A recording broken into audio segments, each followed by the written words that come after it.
Every military commander in history has understood one fundamental truth about warfare.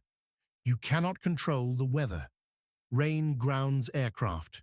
Snow freezes engines. Fog blinds artillery. Ice turns roads into death traps for armor. The greatest generals in the history of warfare, Napoleon, Caesar, Wellington, built their plans around weather as an immovable constraint. You worked with it. You waited for it. You accepted it as the one variable that no amount of planning, no amount of firepower, no amount of will could overcome. In December 1944, the German High Command launched the largest offensive operation on the Western Front since D-Day.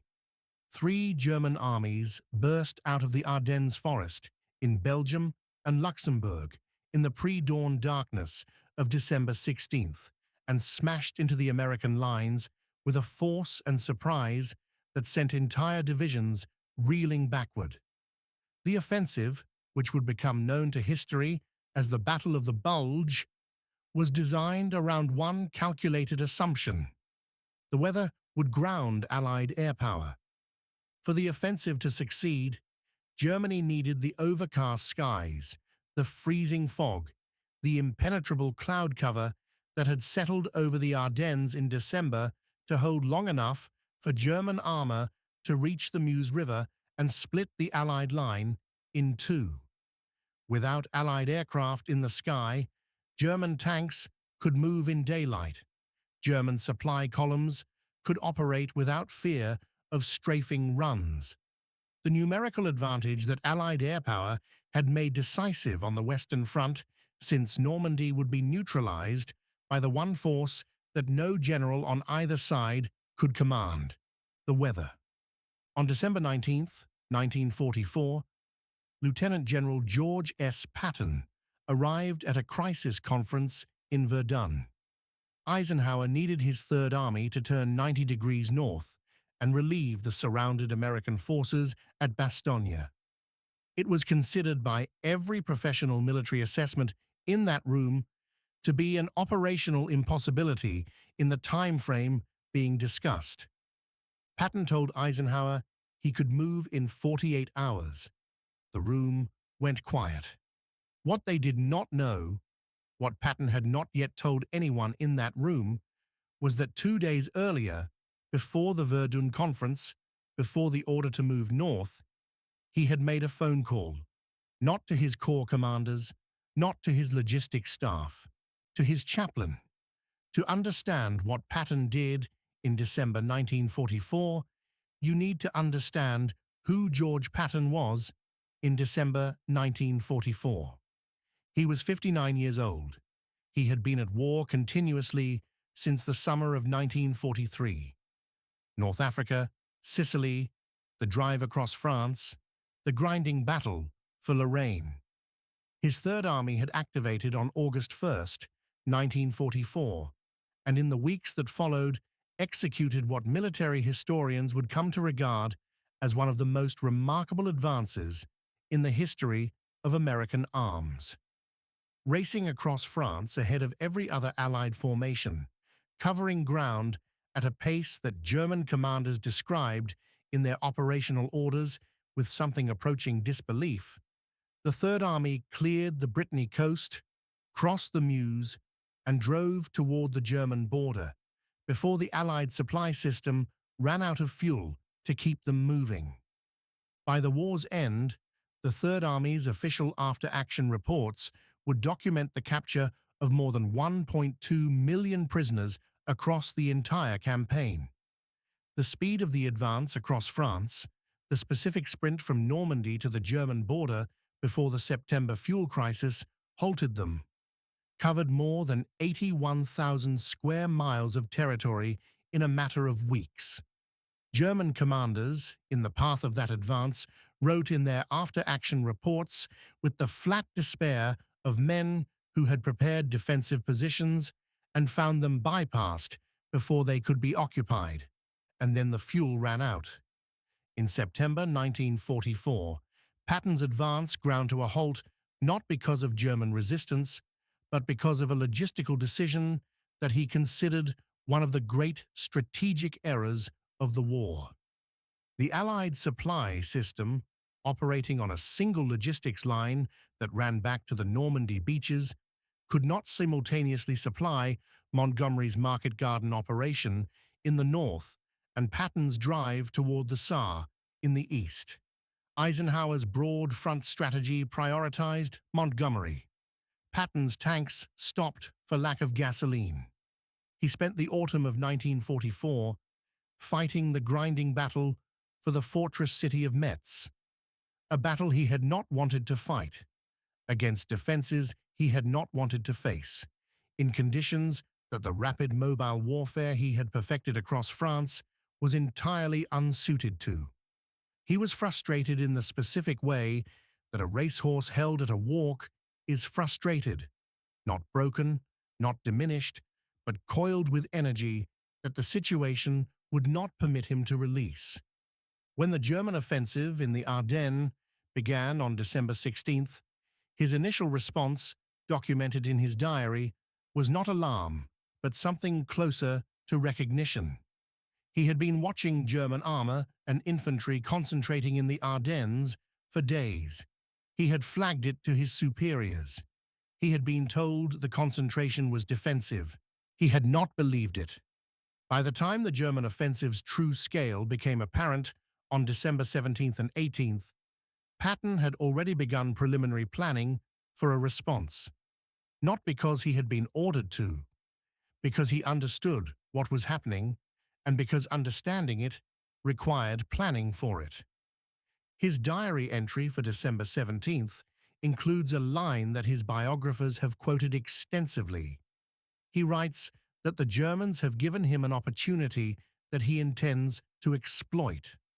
Most men looking at the Battle of the Bulge in December 1944 saw a crisis. Patton saw an opening, but there was the weather. The Ardennes in December 1944 was locked under a weather system that forecasters on both sides of the line agreed showed no sign of breaking. Overcast skies, freezing fog, visibility measured in yards. The conditions that German planners had built their entire offensive around. Without a break in the weather, Allied air power, the tactical air component that had made Patton's drive across France possible by destroying German armor and supply columns from the air, could not operate. Without air support, even Patton's Third Army moving north at maximum speed would be facing German armor without the air umbrella that had become as fundamental to American tactical operations as artillery. He needed the weather to break. He could not command the weather. But on December 8th, 1944, 8 days before the German offensive began, in what can only be described as an act of either extraordinary foresight or extraordinary coincidence, depending on what you believe, Patton had summoned his chief chaplain. His name was Monsignor James Hugh O'Neill. He was the senior chaplain of the United States Third Army. He had served alongside Patton since the campaigns in North Africa. He understood his commanding general with the specific familiarity of a man who has watched another man operate under extreme pressure for more than a year. He reported to Patton's office on December 8th, not knowing what he was about to be asked. What Patton asked him changed the history of the Battle of the Bulge. Patton's office, Nancy, France, December 8th, 1944. Patton looks at his chaplain and asks him a question that O'Neill will spend the rest of his life recounting in speeches, in interviews, and in the documented account he wrote after the war. He asks whether it is possible to pray for good weather. O'Neill is a professional clergyman with decades of training and experience. He is also a military officer who understands the specific culture of command in which he operates. He thinks about the question carefully before answering. He tells Patton that there is an extensive tradition of prayer for weather in Christian military history, that soldiers and commanders have appealed to God regarding the elements throughout the documented history of warfare, that, theologically speaking, there is no impediment to such a prayer. But, he adds, it is not exactly a customary military practice. Patton's response is documented by O'Neill in his post-war account with the specific directness that characterizes every recorded Patton exchange. Patton tells him he does not care about customary. He tells him to write a prayer, a good one that asks God for clear weather, one that can be distributed to every man in the Third Army. O'Neill leaves the office and writes the prayer. The prayer that Chaplain O'Neill produced in December 1944 has been reproduced in military historical literature many times in the decades since. It is a specific document with a specific text. It asks God to restrain the immoderate rains that have made the execution of the Third Army's mission difficult. It asks for fighting weather. It ends with a request for divine assistance in crushing the oppression and wickedness of the enemy. It is, by any assessment of military documents, an extraordinary artifact, a formal prayer written by the senior chaplain of a United States Army requesting divine intervention in the meteorological conditions of a military campaign in progress. Patton reads it, he approves it, he then does something that transforms a private act of faith into one of the most documented military curiosities of the Second World War. He orders it printed, not as a memo, not as a communication to the chaplain corps, as a card, a small printed card, designed to be carried in a soldier's pocket, with the weather prayer on one side and a Christmas greeting from Patton to his army on the other. 250,000 copies. Every soldier in the Third Army receives one. Think about what this means operationally. The Third Army has 250,000 men. Each of them receives a card from their commanding general containing a prayer for good weather in the middle of a military crisis. The logistics of printing and distributing 250,000 cards in wartime in December in a theater of active operations, this is not a small undertaking. Patton committed printing and distribution resources to this project with the same decisiveness he applied to everything else. O'Neill later documented his reaction to this order with the specific candor of a man who found himself navigating between his professional obligations as a chaplain and his natural human surprise at what his commanding general had just asked him to facilitate. He was not sure what to think. He was sure that Patton was serious. The cards go out on December 12, 1944, 4 days before the German offensive begins. Every man in the Third Army has one in his pocket when the Ardennes explodes on December 16th. You're watching because you believe these stories matter. So do we. If you want to keep being the person who knows what others don't, subscribe and hit that like button. History has too many graves and too few witnesses. Be one of them. Now the Crisis Conference at Verdun, December 19th, 1944. Eisenhower needs Patton to turn his army 90 degrees north and relieve Bastogne. The 101st Airborne Division and elements of several armored divisions are surrounded there. The German offensive is still advancing. The weather is still locked in. Patton tells Eisenhower he can move in 48 hours. Every other general in that room understands what moving an entire army 90 degrees in 48 hours in December means logistically.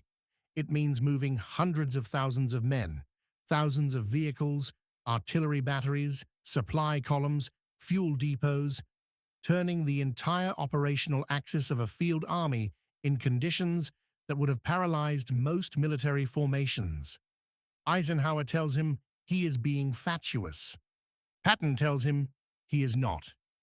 What Eisenhower does not know, what Patton has not yet revealed, is that the planning for exactly this movement has already been done, before the conference, before the order. Three separate plans, prepared in advance for three different directions of attack.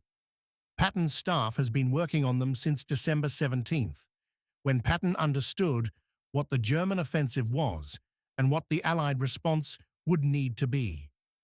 The Third Army begins moving north. The weather does not break. Patton's armor is moving through freezing fog on icy roads in darkness, without the air support that American tactical doctrine had come to depend on. German armor is still operational. The Ardennes is still locked under the overcast that German planners had bet their offensive on.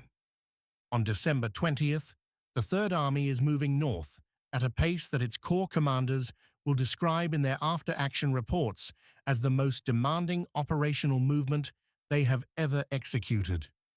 On December 21st, forward elements of Patton's relief force make first contact with German units south of Bastogne. On December 22nd, Patton does something that O'Neill documents in his post-war account as one of the most direct expressions of his commanding general's character he ever witnessed. He calls O'Neill to his office. He tells him the prayer is not working. He is not angry. He is not despairing. He is a man who has placed an order and wants to know when delivery can be expected.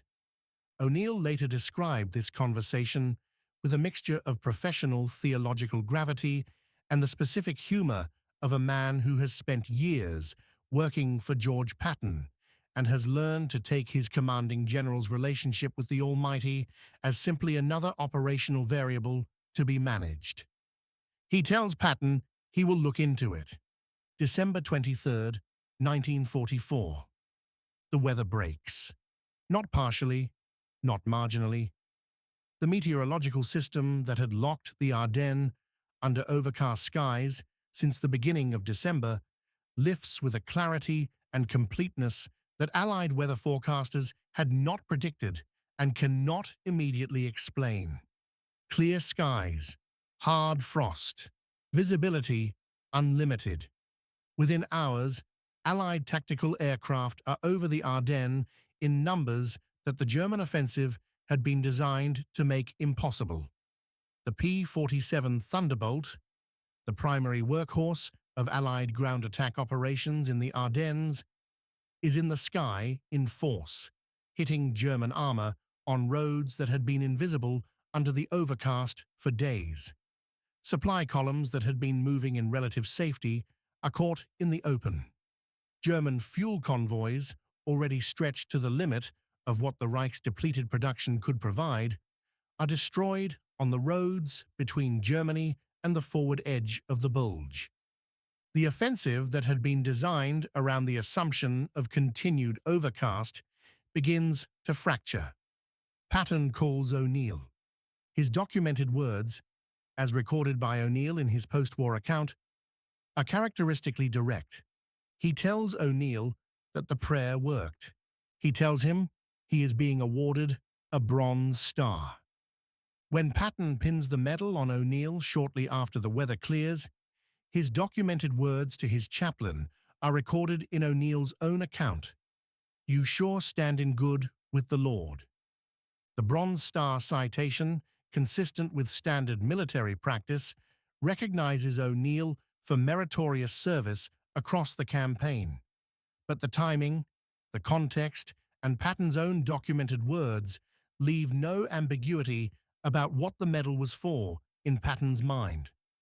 O'Neill documents his own response to this moment with the specific restraint of a man who understands that what has just happened sits at the intersection of military history and something that his professional training does not allow him to explain with complete confidence.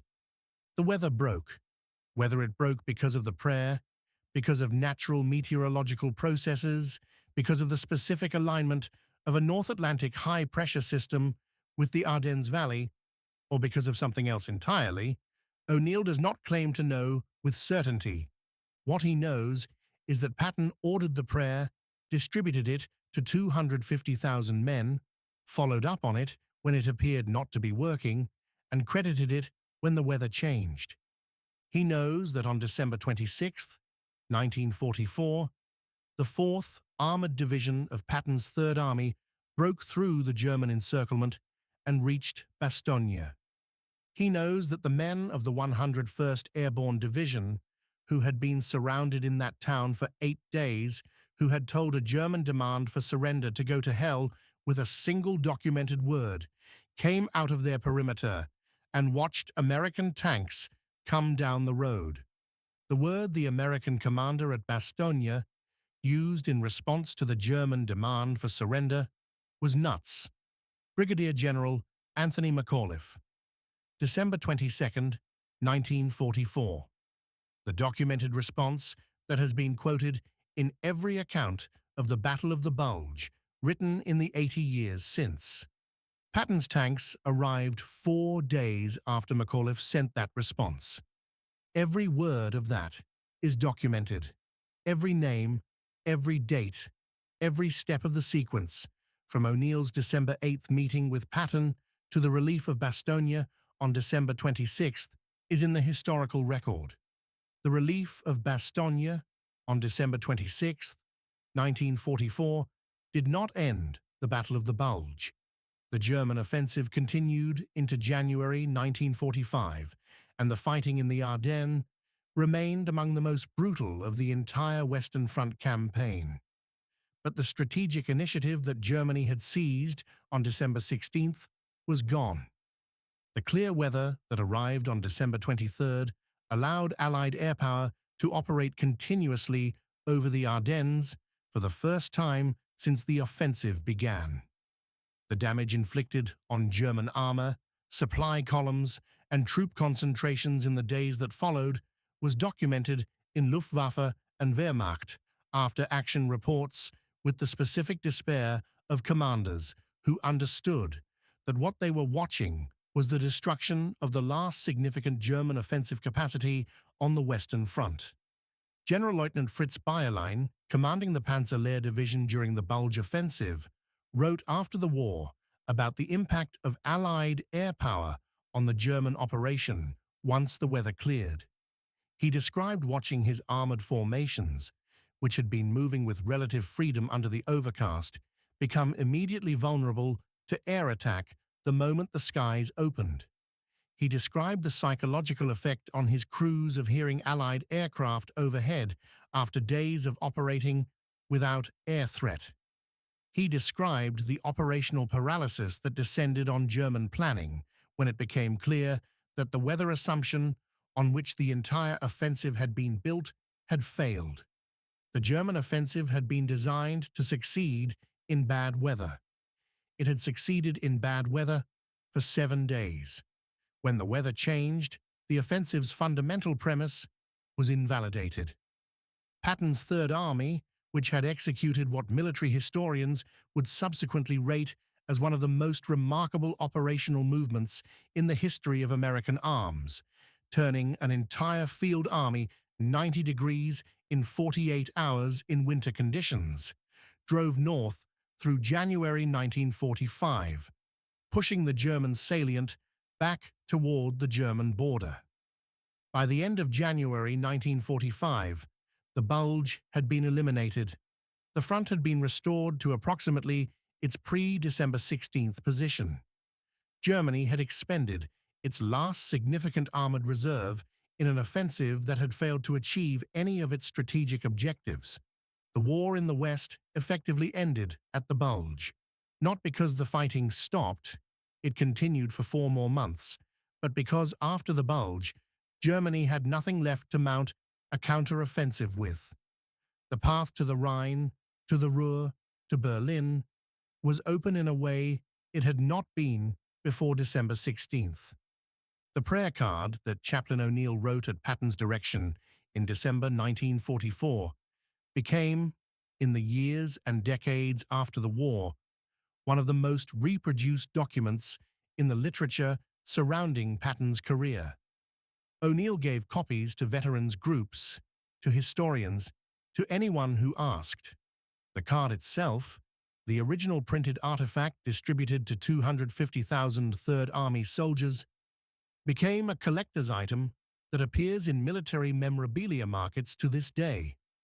O'Neill wrote his account of the prayer's origin and the events surrounding it in a document that has been cited in every serious Patton biography published since the war. The account is specific, chronologically precise, and self-consciously careful about what it claims and does not claim. O'Neill does not claim that the prayer caused the weather to change. He records what happened. He records what Patton said. He lets the sequence speak for itself. Monsignor James Hugh O'Neill served in the United States Army until his retirement after the war. He returned to civilian pastoral life and died on April 17, 1972, in Pueblo, Colorado. He was 80 years old. In the 27 years between the end of the war and his death, he told the story of the prayer many times, to veterans groups, to historians, to anyone who asked about that December in Nancy and what Patton had said when he summoned his chaplain and told him to write something that would change the weather. He never claimed certainty about what the weather breaking on December 23rd meant theologically. He was too careful a man for that. What he claimed was what he had witnessed: the request, the prayer, the cards, the follow-up conversation when Patton told him it was not working, and the phone call when Patton told him it had. The prayer he wrote in December 1944 is still read. It appears in books about the Battle of the Bulge, in collections of military history, in accounts of Patton's career. The specific text, asking God to restrain the immoderate rains, requesting fighting weather, ending with a plea for assistance in crushing the wickedness of the enemy, has the specific quality of a document that was written in urgency and under extraordinary circumstances, and that carries those circumstances in every line.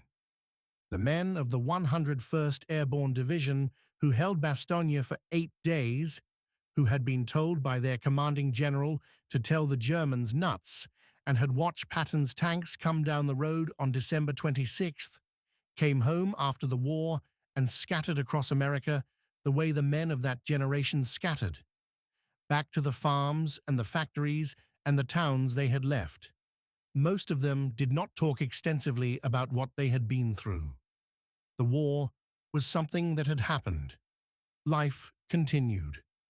What happened at Bastogne and in the Ardennes in December 1944, the German offensive, the American resistance, the turn of Patton's army, the weather that broke on December 23rd, the relief on December 26th, is documented in more detail than almost any other episode of the Second World War.